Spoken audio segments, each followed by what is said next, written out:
Aunty. चल चल अब जाकर बर्तन धो ले, आज के बाद ऐसा मत करना। गुड़िया बेटी, आप यहाँ क्यों आई हैं? अच्छा ही हुआ जो मैं यहाँ आ गई, और मुझे मालूम तो हो गया कि गौरी आंटी आपकी बचपन की सहेली आपसे कितना प्यार करती है। गुड़िया अपनी सहेली मीना को सारी बात बताती है।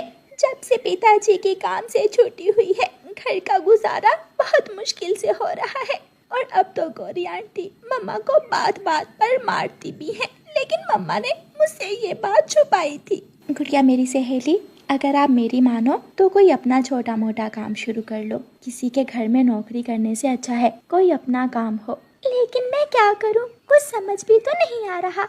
गर्मी के मौसम में लाल शरबत खूब बिकेगा और इस काम में मुनाफा भी अच्छा है। गुड़िया सोचती है, फैसला करती है और शुरू करती है। वो जंगल में लाल शरबत का ठेला लगा लेती है। पहले ही दिन उसका लाल शरबत मिनटों में बिक जाता है और उसे अच्छा मुनाफा होता है।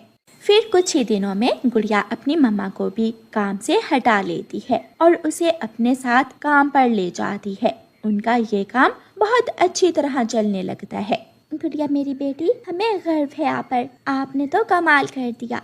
एक मुझे काम नहीं मिल रहा था, आपने तो हम सबको काम पर लगा दिया। फिर वो सब हंसने लगते हैं। प्यारे दोस्तों, इस कहानी को लाइक, अपने दोस्तों के साथ शेयर और चैनल को सब्सक्राइब करना बिल्कुल मत भूलना। आपका धन्यवाद। कालू जी, मैंने अपना भोजन खा लिया है, तुम भी खा लो। मेरे हिस्से का भोजन रख दो, मैं सुबह नाश्ता करने के बाद दाना लेने जाऊंगा। कालू कौवा अपनी पत्नी गौरी कौवी से ऐसे कहता है और फिर वो दोनों पति पत्नी सो जाते हैं।